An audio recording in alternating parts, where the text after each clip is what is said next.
Jon Cooper, Ourlad's Guide to the NFL Draft, has been our go-to guy for like the last 5 or 6, 7 weeks, and including earlier this week. We've seen now evidence of the first round, John, rounds 2 and 3 tonight. So what, if you can, who were the winners? If there aren't that many, but who are the winners from last night? Well, I've always said, and we've always said, the draft is like fine wine. You don't know how it's going to age and what it's going to be like until about 3 years down the road. But the first thing that hits me is Philadelphia. Getting both Jalen Carter and Nolan Smith. That's a surprise to us. That Smith lasted as long as he did.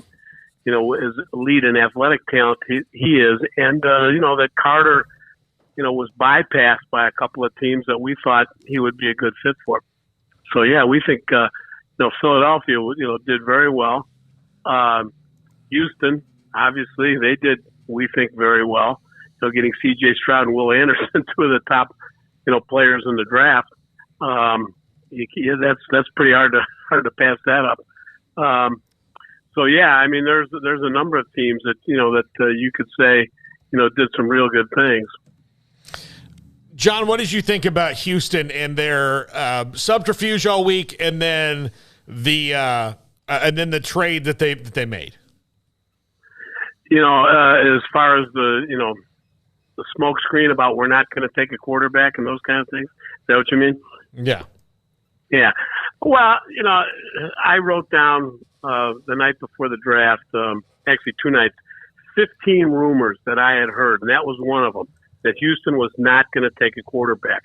Will Levis is going to go at the top. And of those 15 rumors, 2 of them came true.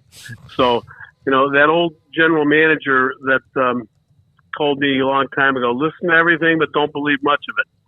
And I think there's a lot of stuff that comes out, and I don't know who creates it and how it gets out there, but there's an awful lot of stuff out there that is absolutely false.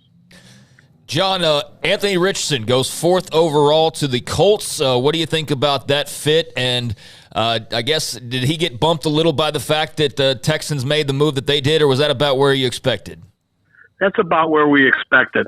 Our original thought was the Cardinals weren't going to stay at that spot and take Will Anderson.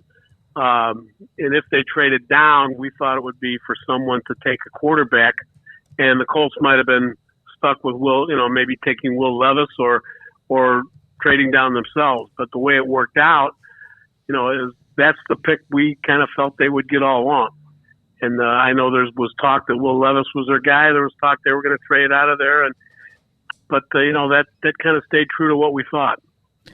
So what do you think about Will Levis and the fact that he's still sitting there after the entirety of the first round went by last night?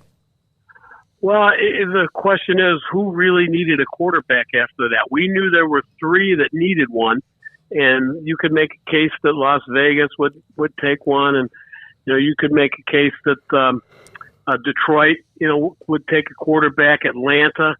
But when push comes to shove, they have guys that can play, and they decided they didn't need a quarterback, and no one else really needed one. Now, some of those teams that, I mentioned, like even the Rams, and the Vikings, they will probably be in play for both of those quarterbacks that we've been discussing, Will Levis and Hendon Hooker. So it's not as much Levis, although he was clearly, in our minds, the 4th best quarterback, and maybe even the 5th best quarterback if you consider Hendon Hooker, who we think is, if he's completely healthy, we would have him number 3 on our board. If you consider that, that's where the need is, and those guys are going to get taken. Mozzie Smith, Michigan. Your thoughts about the fit for Dallas at 26? Extremely powerful player. I mean, they needed an interior, defensive tackle, and that's a need-based pick the way we look at it. We had him as more of an early second-round pick, but, Kalijah Kancey, going off the board when he did, kind of moves that board up a little bit in the defensive tackle mode, and we think he's a solid player. Powerful. He pushes the pocket. He's going to help your edge rushers. He's not the quickest guy at the snap. He's not going to be one of those guys that's going to, beat an interior lineman off the snap and get to the quarterback. He's going to knock him back and bull rush into his move. But he's a solid two-gap player playing the run, plays at a good pad level, and Dallas will get a lot of use out of him. John, was there anything that you saw last night, like maybe Detroit and what they did, or something that jumped off of that maybe got out of their skis a little bit? Well, two things stood out.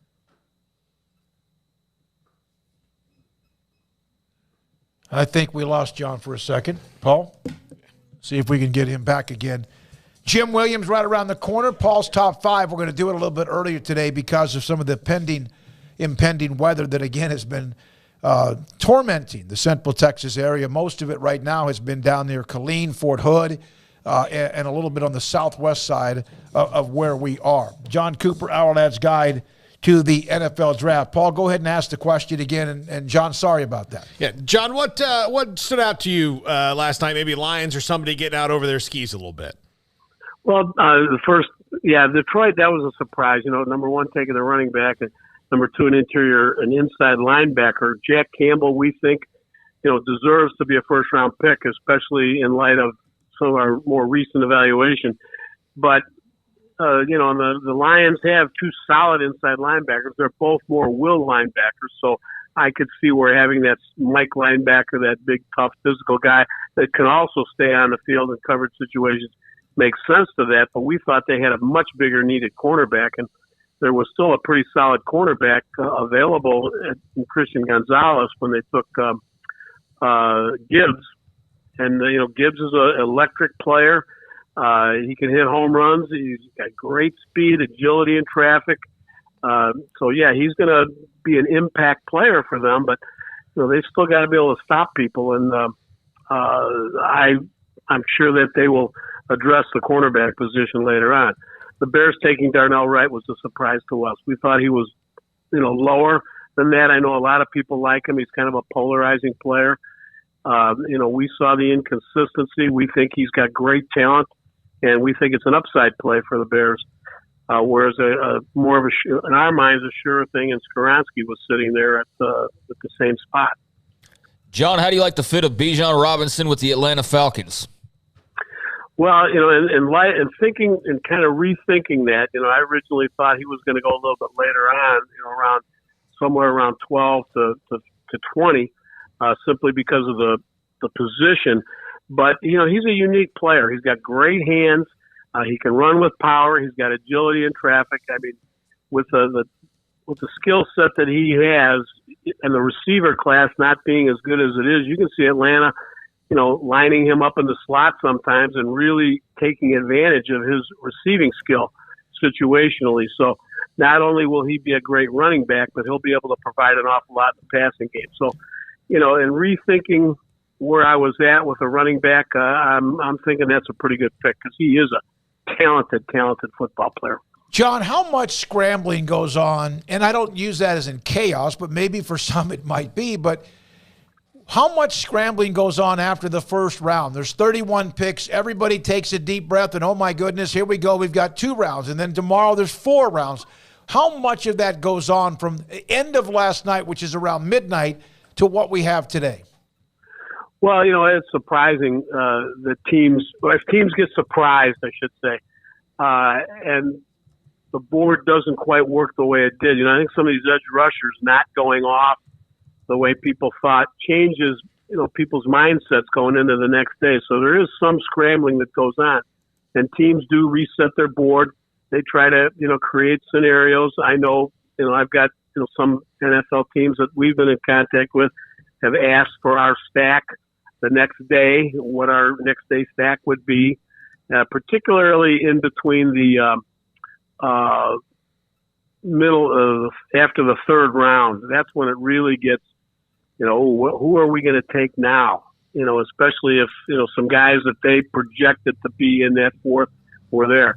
Because, there's a lot of guys right now that are kind of reevaluating their board in terms of who is actually going to be there at a position of need. And so they usually have about 5 or 6 guys for each spot. And hopefully one of those guys is there that fits. If not, they have to move on. John, we could obviously unpack a lot more from last night, but I know you got to go and we do too. So if you could you leave us with just a couple of things that you're looking for later on tonight? Well, I want to see where Will Levis and Hendon Hooker go. And I want to see these edge rushers, where they start to come off. I think there's still a solid group there. Same thing with the corners. Guys like Cam Smith, where are they going to go? That we, projected as a real solid player. Joey Porter Jr.